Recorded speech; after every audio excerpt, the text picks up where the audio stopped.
உங்கள் சத்யாவில் கோடை கொண்டாட்டம் ஆரம்பிச்சாச்சு. 5 ஸ்டார் ஏசி வாங்கினால் LED டிவி இலவசம். எக்கச்சக்கமான குளு குளு ஏசி ஆஃபர். ஸ்போர்ட்ஸ் விகடன் நியூஸுக்கு வணக்கம். இது சத்யா பிரசன்ஸ் ஸ்போர்ட்ஸ் விகடன்ஸ் கிரிக்கெட் திருவிழா. சாம்பியன்ஸ் டிராஃபி தொடங்கி பரபரப்பாக நடந்துகிட்டு இருக்கு. நேற்று ரொம்ப முக்கியமான மேட்ச் இந்தியா பாகிஸ்தான் மேட்ச் நடந்துருந்துச்சு. ரொம்ப பெருசாக இன்ட்ரெஸ்டிங்காலாம் இல்லை.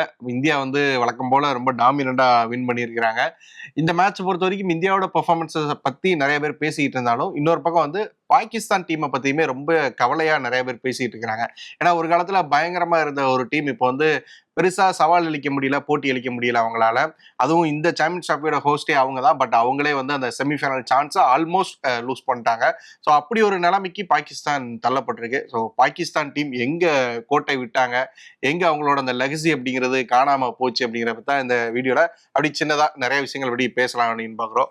பாகிஸ்தான் டீம்லோட உங்களுக்கு என்ன ஞாபகம் வருது? ஃபர்ஸ்ட் பாகிஸ்தான் எடுத்துக்கிட்டோம்னா தொடர்ந்து ஐசிசி டோர்னமெண்ட்ஸ்ல இந்தியா கிட்ட அவ்வளவு சிறப்பாக ஆடினது இல்லைதான். ரெக்கார்டுன்னு நீங்க பார்த்தாலே தோல்விகள் தான் அதிகமா இருக்கும். ரொம்ப ரேரா தான் ஜெயிச்சிருப்பாங்க. ஒரு 2-3 மேட்ச் தான் எல்லா ஐசிசி டோர்னமெண்ட் சேர்த்தாலுமே. ஆனா எப்பவுமே இந்தியா பாகிஸ்தான் மேட்சுக்கு பின்னாடி ஒரு டாக் இருக்குன்னா அது எல்லாத்தையும் தாண்டி பாலிடிக்ஸ், நம்மளோட இது எல்லாத்தையும் தாண்டி இருக்கிறது மேட்சே ரொம்ப காம்படேட்டிவா இருக்கும். பாகிஸ்தானோட ஆடுறது, அவங்க பவுலர் ஸ்ட்ராங்கா இருப்பாங்க, நம்ம எப்பவும் பேட்டிங்ல ஸ்ட்ராங்கா இருப்போம்.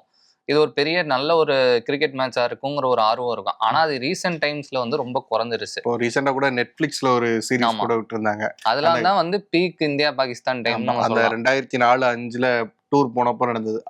அந்த சீரீஸை பார்க்கறதுக்கு அவ்வளோ இன்ட்ரெஸ்டிங்காக இருக்கு. ஒவ்வொரு மேட்சுமே 2 டீமே மாறி மாறி வின் பண்றாங்க. ரொம்ப சவால் அளிக்கிற வகையில் ஆடுறாங்க.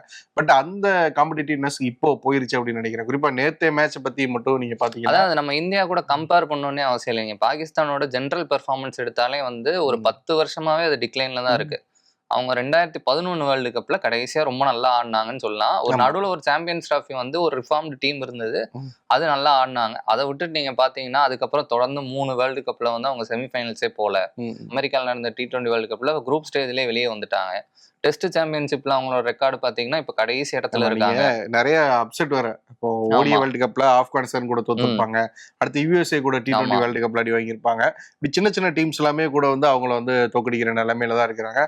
புரியுமா பார்த்தோன்னா நம்ம அவங்களோட அப்ரோச்சை பார்க்குற வரைக்கும் ஒரு 10 வருஷம் பின்னாடி இருக்கிற ஒரு டீமா தான் தெரியுறாங்க. இப்போ நேற்று மேட்சே எடுத்துப்போமே, ஒரு இன்டென்ட் அப்படிங்கிறது எல்லா டீமுமே காட்ட ஆரம்பிக்கிறாங்க. இப்போ ஒரு 50 ஓவர் அப்படிங்கிறத ஒரு 20 ஓவரா பிரிச்சு ஒரு T20 கேம் மாதிரி தான் எல்லா டீமுமே அணுக ஆரம்பிச்சிருக்காங்க. பட் அவங்கள பொறுத்த வரைக்கும் இன்னும் பழைய லெவல்ல அந்த முதல் 40 ஓவர் நின்று ஆடுறோம், கடைசி 10 ஓவர்ல எவ்வளவு மேக்சிமமா ஸ்கோரை கொண்டு போக முடியுமோ கொண்டு போறோங்கிற அந்த ஃபார்முலால தான் ஆடுறாங்க. நீங்க 2 மேட்ச் ஆடி இருக்காங்க இந்த இதுல.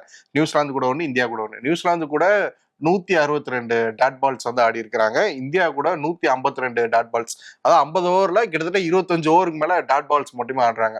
இப்படி ஒரு அப்ரோச்சோட இந்த காலகட்டத்துல வேற எந்த பெரிய டீமுமே இல்லை அப்படின்னே சொல்லலாம். அதான் மெயினா என்னன்னா இப்ப இன்டர்நேஷனல் கேம் நம்ம T20 வந்ததுக்கு அப்புறம், லீக்ஸ் வந்ததுக்கு அப்புறம் நல்லாவே மாறிட்டு இருக்கு. டெஸ்ட் கிரிக்கெட் பயங்கரமா எவால்வ் ஆகுது. ஓடிஐ கிரிக்கெட்டுமே பெரிய ஒரு சேஞ்ச் இருந்திருக்கு. எப்படி ஆடுறாங்க, இப்ப ஃபியர்லெஸ் கிரிக்கெட்டுங்கிற ஒரு வார்த்தை அடிக்கடி யூஸ் பண்றதை நம்ம பாக்குறோம். அந்த இதுக்கு கிட்டத்தட்ட எல்லா இன்டர்நேஷனல் டீமுமே அடாப்ட் ஆகி இங்கிலாந்து மாதிரி டீம்ஸ் பாக்குறோம், ஆஸ்திரேலியா பாக்குறோம், இந்தியா பாக்குறோம். அந்த மாதிரியான ஒரு ரெவல்யூஷனோ ஒரு ரிஃபார்மோ அங்க பாகிஸ்தான்ல நடக்கல. ஓடிஐ ஃபார்மேட்னு இல்ல, T20யுமே அவங்க அப்படிதான். எந்த ஃபார்மேட்லயுமே அவங்க அந்த அக்ரெசிவா ஆடுறது, அந்த டாக்டிக்ஸை வச்சு ஆடுறது அப்படிங்கிறதுக்கு இன்னும் வரவே இல்லை. பழைய ஒரு 10-15 வருஷத்துக்கு முன்னாடி என்ன மாதிரி டெக்னிக்ஸோட போனாங்களோ அதே டெக்னிக்ஸோட தான் இன்னும் போறாங்க. நின்று ஆடணும்னு தான் ட்ரை பண்றாங்க. அவங்களோட பேட்டர்ஸோட நேச்சுரல் எபிலிட்டியுமே அந்த மாதிரி தான் இருக்கு. முகமது ரிஸ்வானா அந்த மாதிரியான ஒரு பேட்டரா தான் இருக்கிறாரு. பாபர் அசாமோ அந்த மாதிரியான ஒரு பேட்டரா தான் இருக்கிறாரு. அவங்களோட ஸ்டார் பிளேஸ் அவங்க 2 பேரும் தான். அவங்க 2 பேருமே அந்த முன்னெடுத்துட்டு போக மாட்டேங்கிறாங்க. ஒரு ஃபேர்லெஸ் கிரிக்கெட் ஆடணும்னா அவங்க 2 பேர் தான் அதை எடுத்து காமிச்சிருக்கணும். பட் அதை அவங்க 2 பேருமே எடுக்க தவறுறாங்க. இல்ல எப்பவுமே இன்னொன்னு ஒரு பெரிய அவுட்ஸ்டாண்டிங் பிளேயர்ஸா சொல்றதுக்கே ஒரு பாகிஸ்தான் டீம்ல ஒரு 3 பேர் இருப்பாங்க. ஒரு 3 பவுலர்ஸா இருக்கலாம், பேட்ஸ்மேனே நிறைய பேர் இருந்திருக்காங்க பாகிஸ்தான்ல. அதுவே இப்ப ரீசெண்ட் டைம்ஸ்ல குரூம் ஆகாம ரொம்ப இன்எக்ஸ்பீரியன்ஸ்டா ஏதோ ஒரு மேட்ச் கிளிக் ஆகிற மாதிரியான பிளேயர்ஸ் நிறைஞ்ச ஒரு டீமா தான் இருக்கு. நல்லா பாத்தீங்கன்னா இன்னொன்னு, இன்டர்நேஷனல் கேம்ல ஓடிஐ எடுத்துக்கிட்டீங்கன்னாலும் சரி, T20 எடுத்துனாலும் சரி, ஆல்ரவுண்டர்ஸ்க்கு ஒரு பெரிய ஒரு புஷ் இருக்கு. நிறைய பவுலிங் ஆப்ஷன்ஸோட தான் இப்ப எல்லா டீமுமே வராங்க. பேட்டிங் டெப்த்துமே இப்ப கீழே இப்ப இங்கிலாந்துல எடுத்துக்கிட்டீங்கன்னா 8 டவுன் வரைக்கும் கூட பேட்ஸ்மேன் இருக்காங்க. ஆனா பாகிஸ்தான் எடுத்துக்கிட்டேன்னு நேற்று வெறும் 5 பவுலிங் ஆப்ஷன்ஸ். அதுலயும் 5வது பவுலிங் ஆப்ஷன் முழுமையான பவுலர் கிடையாது. அவர் ஒரு ஆல்ரவுண்டர் மாதிரியானதுதான். ஸோ இந்தியா பாத்தீங்கன்னா இப்ப 5 ஸ்பின்னரோட போனாங்க. ரோஹித் கிட்ட கேட்டப்போ எதுக்கு 5 ஸ்பின்னரோட போறீங்கன்னு கேட்டப்போ இல்ல 2 பேர் தான் ஃபுல் டைம் ஸ்பின்னர்ஸ், மிச்சம் 3 பேரும் ஆல்ரவுண்டர்ஸ் தான், எங்களுக்கு வந்து பேட்டிங்ல வந்து கான்ட்ரிபியூட் பண்ணுவாங்க. அந்த மாதிரி ஒரு விஷயம் இல்லவே இல்லை. அதை பத்தி எல்லாம் யோசிக்கல. ஆல்ரவுண்டர்ஸ் அப்படிங்கிற விஷயத்தை பத்தி அவங்க யோசிக்கவே மாட்டேங்கிறாங்க. யோசிக்கிறத தாண்டி அவங்க குரூமே பண்ணலங்கிறது தான் பெரிய பிரச்சனையா இருக்கு. இப்ப நம்ம நேத்து மேட்ச்ல எடுத்துக்கிட்டீங்கன்னா நம்ம வந்து துபாய் பிட்ச் வந்து போன மேட்ச் ஒரு மேட்ச் பார்த்துருப்பாங்க. அது நமக்கே தெரியும். துபாயில வந்து டியூ இல்ல, எப்படியும் வந்து 2 இன்னிங்ஸ்லயுமே வந்து ஸ்பின் ஒரு பெரிய ஃபேக்டர் பிளே பண்ண போகுது, பிட்ச் ரொம்ப ஸ்லோவா தான் இருக்க போகுதுன்னு தெரியும். இந்தியா ரொம்ப தெளிவா பிரஸ் கான்ஃபரன்ஸ்ல அவங்க பேசுனதை வச்சு பார்க்கும்போது அவங்க ரொம்ப தெளிவா தான் இந்த மேட்சுக்குள்ள வந்திருந்தாங்க.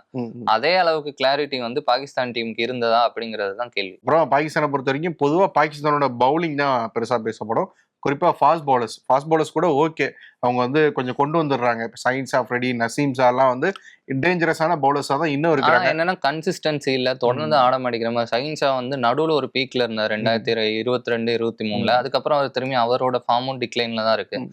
முன்னாடி இருந்த மாதிரி இப்ப பாகிஸ்தான் பவுலர்ஸ்னாலே பயப்படுற மாதிரியான ஒரு ஃபார்ம்ல வந்து என்ன இப்ப ரீசெண்டா இல்லங்கிறது தான் பிரச்சனை. அதுக்கப்புறம் பார்த்தா ஸ்பின்னர்ஸ்னு எடுத்துக்கிட்டோம்னா பெரிய பிரச்சனை. இப்போ ஏசியன் கண்ட்ரீஸ்லயே வந்து வீக்கான ஒரு ஸ்பின் அட்டாக் இருக்கிற ஒரு டீம்னா வந்து பாகிஸ்தான் தான் இருக்கும். ஸோ ஏசியன் கண்ட்ரீஸ்ல இந்த மாதிரி வீக்கான ஸ்பின்னர்ஸ் போற அளவுக்கு அவங்களுக்கு வந்து ஒரு இது இல்லையா, பொட்டன்சியல் இல்லையா? இதுக்கு இந்த டீமை மட்டுமே குறையும் சொல்ல முடியாது. பின்னாடி மேனேஜ்மெண்ட்னு ஒண்ணு இருக்கு. எந்த ஒரு டீமுமே அவங்களோட வெற்றி ஆனாலும் சரி, இந்த மாதிரி சர்க்கிள் ஆனாலும் சரி, பின்னாடி இருக்கிற கிரிக்கெட் போர்டு என்ன மாதிரி செயல்பாடுகளை பண்றாங்க அப்படிங்கறத பொறுத்து அவங்களோட நிறைய பிரச்சனைகள் இருக்கு. நம்ம சொல்ல போனா நம்மளோட இது இப்ப இந்தியா வந்து ரொம்ப ஸ்ட்ராங்கா இத்தனை பிளேயர்ஸ் குரூம் பண்றாங்கன்னா வெறும் லீக் ஐபிஎல் மாதிரி ஒரு லீகை தாண்டி டொமஸ்டிக் கிரிக்கெட் இன்னுமே வந்து இந்தியா மாதிரி இடங்கள்ல, ஆஸ்திரேலியா, இங்கிலாந்து மாதிரி இடங்கள்ல வந்து இன்னும் ஸ்ட்ராங்கா இருக்கு.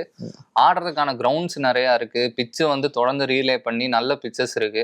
ஆனா பாகிஸ்தான்ல வந்து இந்த அடிப்படை இது இன்ஃப்ராஸ்ட்ரக்சரே வந்து ரீசென்ட் டைம்ஸ்ல வந்து ஒரு ஸ்ட்ரக்சர் இருக்கு. டொமஸ்டிக் கிரிக்கெட்டுக்குன்னு ஒரு ரஞ்சி ஆடுறாங்க, சையத் முஸ்தக் அலி ஆடுறாங்க, விஜய் ஹசாரே டிராஃபி ஆடுறாங்க.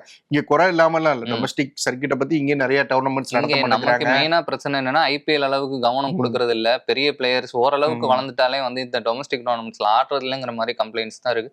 அதுவுமே இந்த வருஷம் நிறைய குறைஞ்சிருச்சு. எல்லாருமே கிட்டத்தட்ட போய் ஆடிட்டாங்க. இந்த மாதிரி ஒரு ஃபார்மேட் இருக்கு, இப்படிதான் டொமஸ்டிக் நடக்குது. பட் பாகிஸ்தான்ல பார்த்தோம் அப்படின்னா ரொம்ப கலச்சு போடுறாங்க. அடிக்கடி வந்து அந்த டொமஸ்டிக் ஃபார்மேட்டே மாத்துறாங்க. டெஸ்ட்ல வந்து அவங்க ஹோம்லயே தோக்குற மாதிரி இருக்காங்கன்னா அது அவங்களோட டொமஸ்டிக் கிரிக்கெட் வந்து ரொம்ப வீக்கா இருக்குங்கிறது தான் காட்டுது. ஆமா, பிச்சர்ஸுமே வந்து பெரிய கம்ப்ளைண்ட் இருக்கு. வந்து ஒரு ரொம்ப நல்ல ஒரு கிரிக்கெட் ப்ரொடியூஸ் பண்ற மாதிரியான விக்கெட்ஸ் வந்து பாகிஸ்தான்ல வந்து இப்போதைக்கு இல்ல. ரொம்ப பிளாட் ட்ராக்ஸ் இருக்கு.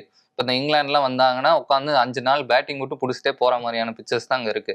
இதுல வந்து எப்படி ஒரு சேலஞ்சிங்கா வந்து ஒரு பேட்ஸ்மேனோ ஒரு பவுலரோ வளர முடியுங்கிறது தான் கேள்வியா.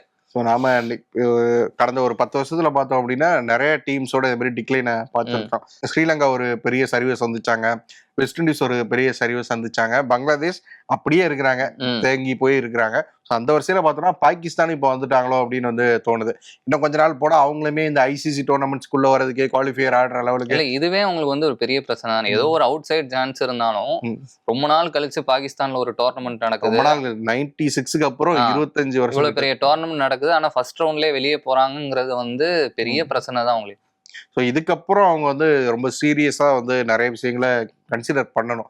ஏன்னா கோச்சை அடிக்கடி மாத்துறாங்க, கேப்டன் அடிக்கடி மாத்துறாங்க, டோர்னமெண்டோட அந்த டொமஸ்டிக்கோட அந்த ஃபார்மெட்டை அடிக்கடி மாத்திக்கிட்டே இருக்கிறாங்க. 10 டீம் ஆடுற இடத்துல சில சமயம் 20 டீம் ஆட வைக்கிறாங்க, 20 டீம் ஆட இடத்துல 10 டீம் ஆட வைக்கிறாங்க. அந்த மாதிரியான பிரச்சனைகள் நிறையவே இருக்கு. ஒரு கன்சிஸ்டன்சி அப்படிங்கிறது இல்லவே இல்லை. இத்தனைக்கும் பாகிஸ்தான் டீம் அப்படிங்கிறது ஒரு காலத்துல நிஜமாவே இந்தியன் டீம் எல்லாம் வந்து கொஞ்சம் மிரட்டி பார்த்த டீமா தான் இருந்தது. முன்னாடியுமே வந்து இன்ஃப்ராஸ்ட்ரக்சர் இந்த அளவுக்கு ஸ்ட்ராங்கா இருந்தது அப்படிலாம் கிடையாது. அப்ப வந்து இந்தியாவும் வீக்கா தான் இருந்தாங்க, பாகிஸ்தானும் வீக்கா இருந்தாங்க. ரா டேலண்ட்ஸ் நிறைய வெளியே வந்தாங்க. இப்ப வந்து அந்த விஷனே இல்லைங்கிறது தான் பிரச்சனையா இருக்கு. சாலிடா இருந்தாங்க. பேட்டர்ஸ்னா ஒரு சாலிடா 4-5 பேர் இருப்பாங்க, பவுலர்ஸ்னா சாலிடா இருப்பாங்க. அவங்கள நம்பி அவங்க ஸ்டார்ஸா இருப்பாங்க, அவங்கள நம்பி அந்த டீம் இருக்கும். இப்ப அப்படி யாருமே இல்லை. அவங்களோட ஸ்டார் பாபர் அசாம், அதுவுமே நிறைய கிரிட்டிசிசம் அவர் மேலே இருக்கு. இல்ல, பாபர் அசாம் வந்து ஒரு பெரிய டீமை வந்து குரூம் பண்ணி எடுத்துட்டு வந்திருக்கணும் இந்த ஒரு 5-6 வருஷத்துல. இப்ப விராட் கோலியோட கேப்டன்சி மேல குறைகள் நம்ம நிறைய சொன்னாலுமே கூட எத்தனையோ பிளேயர்ஸ் வந்து அவர் குரூம் பண்ணியிருக்காரு அவர் பீரியட்ல. ரோஹித் சர்மாவுக்கு வந்து இப்போ லிமிடெட் ஓவர்ஸ் எடுத்துக்கிட்டா சின்ன ஸ்டிண்ட் தான், கொஞ்ச நாள் தான் ஆகுதுனாலும் அவருமே நிறைய பிளேயர்ஸை வந்து பேக் பண்ணி க்ரூம் பண்ணியிருக்காங்க. அந்த மாதிரி பாபர் அசாம் வந்து பேர் சொல்ற மாதிரி பிளேயர்ஸே இல்லைங்கிறது தான் பிரச்சனை. நிறைய இன்கன்சிஸ்டன்சிஸ், திடீர்னு டிராப் பண்ணுவாங்க, திடீர்னு உள்ள எடுப்பாங்க, திடீர்னு அவரே வந்து ரிசைன்மெண்ட் போவார், இந்த மாதிரி விஷயங்கள்லாம் நடக்கும். ஸோ இதெல்லாம் இல்லாம ஒரு கேப்டன் ஒருத்தர் பொறுப்பு எடுத்துட்டு அந்த மேனேஜ்மெண்ட் அந்த கேப்டனை பேக் பண்ணணும். ஸோ கன்சிஸ்டண்டா சில முடிவுகளை எடுக்கணும். ஸோ இதெல்லாம் நடந்தா மட்டும்தான் வந்து பாகிஸ்தான் டீம் அப்படிங்கிறது அந்த ஸ்ரீலங்கா வரிசையில வெஸ்ட் இண்டீஸ் வரிசையில போய் சேர மாட்டாங்க அப்படின்னு வந்து இந்த டோர்னமெண்ட்டே வந்து உங்களுக்கு ஒரு பெரிய அலாம் தான். சொல்லப்போனா நிறைய முன்னாள் பாகிஸ்தான் பிளேயர்ஸ் வந்து பயங்கரமா கிரிட்டிசைஸ் பண்ணியிருக்காங்க. இப்பயாவது நீங்க ஒரு முடிவு எடுத்துதான் ஆகணும். நம்ம ஷோயப் அக்தர்லாம் பயங்கரமாவே பேசியிருக்கிறாரு. டீம் சரியா இந்த ரிசல்ட் எல்லாம் நான் எதிர்பார்த்ததுதான். டீம் சரியா விளையாடலன்னு இல்ல, பின்னாடி இந்த மேனேஜ்மெண்ட்டே பிரச்சனையா இருக்கு. அவங்களுக்கும் ஒரு விஷன் கிடையாது, இவங்களுக்கும் ஒரு விஷன் கிடையாது, அப்புறம் எப்படி பண்ண முடியும் அப்படின்னு சொல்லிட்டு ரொம்ப இதுவாக ஹானஸ்டா தான் ஒரு ஒப்பீனியன் வந்து வச்சிருக்கிறாங்க. ஸோ அதையெல்லாம் எடுத்துக்கணும். ஆமா, இல்லைன்னா வந்து நம்ம இன்னொன்னு இந்த இந்தியா பாகிஸ்தானுக்கான ரைவல்ரியே வந்து ஒரு கட்டத்துக்கு அப்புறம் இல்லாம போயிடும். ஏன்னா இந்த மாதிரியான தாட்ஸ் வந்து நேத்தே வர ஆரம்பிச்சிருச்சு. இந்த 10-15 பல வருஷமா வந்து ரைவல்ரிஸ்ன்னு போட்டு விளம்பரம் எல்லாம் படுத்துறீங்க. ஆனா என்ன ரைவல்ரி இருக்கு? எல்லாமே ஒன் சைடு மேட்சா தானே போயிட்டு இருக்கு. கிட்டத்தட்ட அந்த டீம் செலக்ஷனுக்குள்ளே இந்த ஏ எல்லாம் கொண்டு வந்துருவாங்க போல. அந்த லெவலுக்கு வந்து முன்னேறிட்டு இருக்கிறாங்க. ஆனா பாகிஸ்தான் இன்னும் ஒரு 15 வருஷம் பின்னாடியே இருக்கிறாங்க. ஸோ அவங்க வரணும். ஏன்னா ஒரு பாகிஸ்தான் மாதிரியான ஒரு டீம் இருந்தாதான், ஏசியன் கண்ட்ரில இருந்தாதான், பவர்ஃபுல்லா இருந்தாதான் கிரிக்கெட் அப்படிங்கிறது இன்னும் வந்து ஒரு இன்ட்ரெஸ்டிங்கான கண்டெஸ்டா வந்து ஏற்கனவே கிரிக்கெட் ஆடுற கண்ட்ரிஸே ஒரு 10 கண்ட்ரிஸ் தான் இருக்காங்க. அதுலயும் இப்படி ஒவ்வொருத்தரா அழிஞ்சுக்கிட்டே போனீங்கன்னா அப்புறம் கிரிக்கெட் பாக்குற ரசிகர்கள் என்னதான் அதுக்கப்புறம் வந்து நம்ம சொன்னாலும் சொல்லலைனாலும் ஐபிஎல் மட்டும் தான் பெரிய டோர்னமெண்டா இருக்கும். ஆமா, எல்லா டோர்னமெண்ட்டும் இந்தியா போய் ஒன் சைடா வின் பண்ணிட்டு வர மாதிரி இருக்கும்.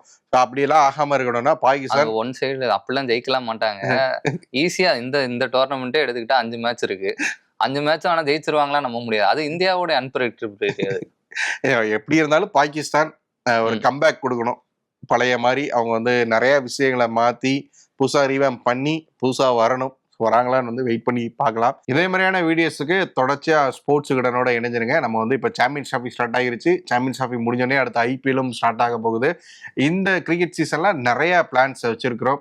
உங்களுக்காக குவிஸ் காம்படிஷன்லாம் நடத்த போறோம். ஸோ அதுக்கான அப்டேட்ஸ் எல்லாமே நம்மளோட ஸ்போர்ட்ஸ் விகடனோட சோசியல் மீடியா பேஜஸ்ல வந்து தொடர்ச்சியாக வெளியாகும். ஸோ அதை ஃபாலோ பண்ணுங்க. அந்த காம்படிஷன்ல வின் பண்றவங்களுக்கு நிறைய எக்ஸைட்டிங்கான பிரைசஸும் இருக்கு. தொடர்ச்சியாக கலந்துக்கோங்க. நன்றி. கோடையை குளுகுளுவாக்க சத்யா வழங்கும் குளுமையான ஆஃபர். 5 ஸ்டார் ஏசி வாங்கினால் எல்இடி டிவி இலவசம். 0 டவுன் பேமெண்ட் முதல் 5000 கேஷ்பேக் வரை. சத்யா வாங்க ஈஸி இஎம்ஐயில் அள்ளிட்டு போங்க.